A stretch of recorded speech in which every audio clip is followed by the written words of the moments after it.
morning, good afternoon, and good evening, wherever you're watching this video from. My name is Sophia, and welcome back to Sophia Live. So, after he was recently exposed as Ruto'S mole, Kiharu Member of Parliament Ndindi Nyoro has finally decided to come out, and he has finally decided to ditch the UDA and ditch supporting President William Ruto. So Ndindi Nyoro says he regrets. First thing first, he's saying he is regretting supporting Ruto in 2022 because these 3 years shows that Ruto has no idea how to run this country. So this is exactly what Ndindi Nyoro is saying. I regret supporting the wheelbarrow and its driver.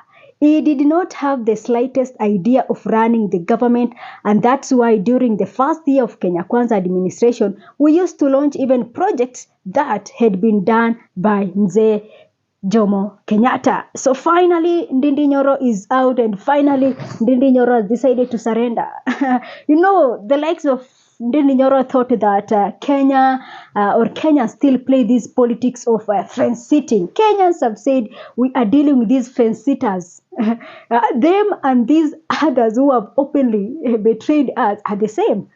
So the fence sitters like Ndindi Nyoro has finally decided now we have to surrender. Politicians are so used to giving us bare minimum, but Kenyans have said no bare minimums from politicians. That's why the likes of Ndindi Nyoro are finally making a decision. You have to make a bold decision.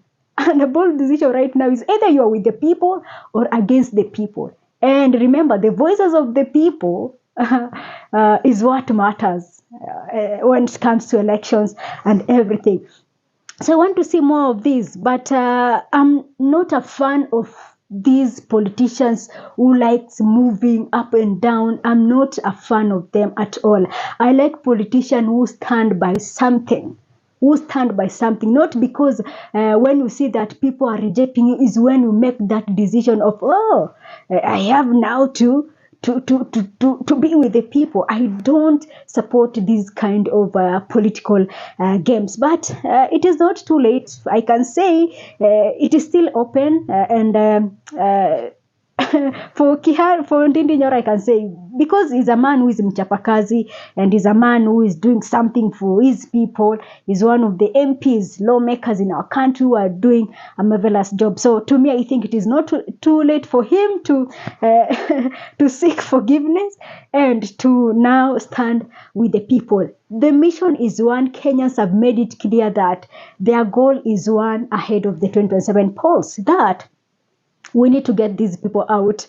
We really need to get these people out. All ministry, this country is in a state whereby you don't even know, what comes in, what goes out, what next.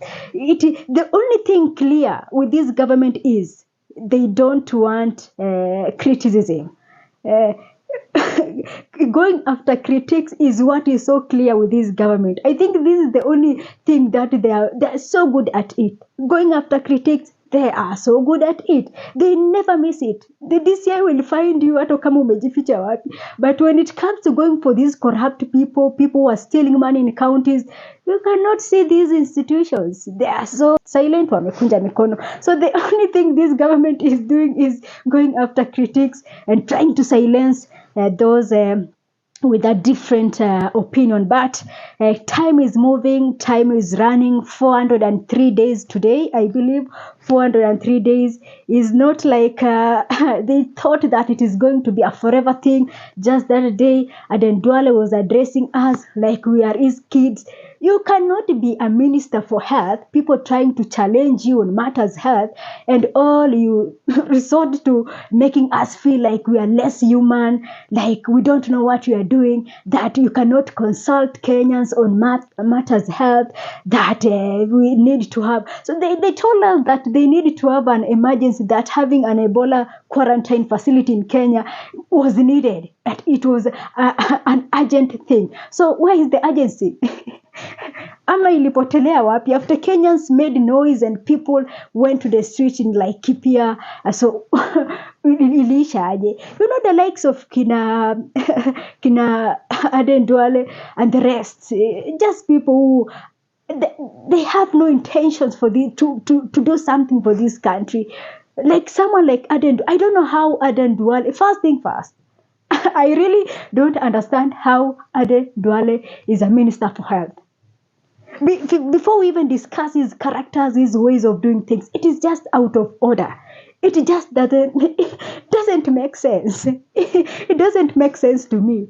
You know, the one thing that Ruto is, or that failed, I can say that failed him, is just rewarding his close allies. The likes of Aden Duale doing.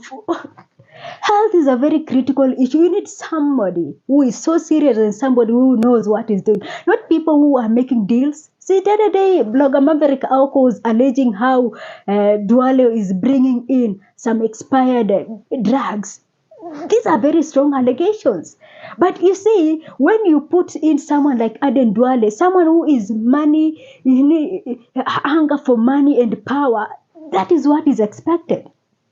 It is never about people, it is never about the ministry, it is about him and making money regardless. And you know, to these people, the end justifies the means. They don't care. Even if it means people dying and them getting something, for them, they don't care. They don't care. So it is interesting to see the likes of Ndindi Nyoro finally come to realization that Kenyans have decided and Kenyans know what they want. They thought that they are going to play as politics of the past, politics of money, politics of lies, politics of manipulations, and these stupid politics. But they are realizing that these Kenyans have learned their lesson and they have learned it the hard way. And now moving forward, they're going to election knowing what they want. They are no longer going to vote in parties. They are not going to vote in people because they share names. They are not going to vote in people because of their communities and their tribes and, I don't know, their background. It is a different story now. The political space or scene in our country is changing, and Kenyans want good things. And we want to sanitize because our political space as right now is full of thugs and thugs and these useless wash guys, just some useless people. I know it is a wrong decision we made in the 2022 election, but I like the fact that we made a decision as a country to sanitize our political space and get in the right people. We just need to get in the right people. No more, no less. We must do the right thing in the 2027 polls. I see this photo of Fred Matiang'i is trending, just going through the social media, and I can see this photo of Fred Okengo Matiang'i with Junet Mohammed and Simba Arati is trending, and people are asking Matiang'i, wait a minute, what are you trying to do? You know, people are now so keen and are not taking everything for granted. You see, these politicians, you cannot trust these politicians, but I believe that what he has written, that he was just flying out and he met them at the airport. I want to believe that is the truth.